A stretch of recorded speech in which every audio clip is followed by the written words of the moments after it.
नीच और उसकी पहचान। महाराजा विक्रमादित्य प्राय अपने देश की आंतरिक दशा जानने के लिए वेश बदलकर पैदल घूमने जाया करते थे। एक दिन घूमते घूमते एक नगर में पहुंचे। वहां का रास्ता उन्हें मालूम ना था। राजा रास्ता पूछने के लिए किसी व्यक्ति की तलाश में आगे बढ़े। आगे उन्हें एक हवलदार सरकारी वर्दी पहने हुए दिखा। राजा ने उसके पास जाकर पूछा, महाशय, अमुक स्थान जाने का रास्ता क्या है, कृपया बताइए।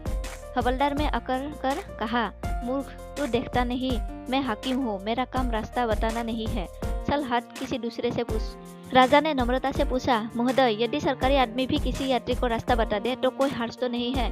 खैर, मैं किसी दूसरे से पूछ लूंगा, पर इतना तो बता दीजिए कि आप किस पद पर काम करते हैं। हवलदार ने पोहे सराहते हुए कहा, अंधा है, मेरी वर्दी को देखकर पहचानता नहीं कि मैं कौन हूँ। राजा ने कहा, शायद आप पुलिस के सिपाही हैं। उसने कहा, नहीं, उससे ऊँचा। तब क्या नायक है? नहीं, उससे भी ऊँचा।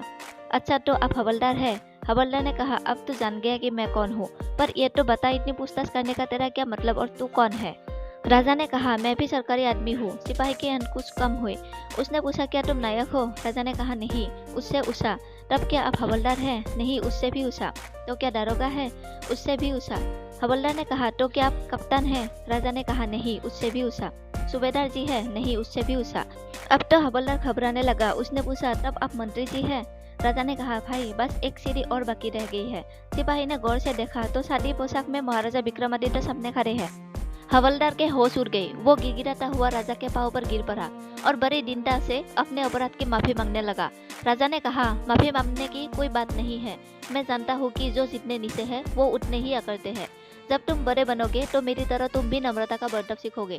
जो जितना ही ऊँचा है वो उतना ही सहनशील एवं नम्र होता है, और जो जितना नीच एवं ऊँचा होता है वो उतना ही ऐंठा रहता है।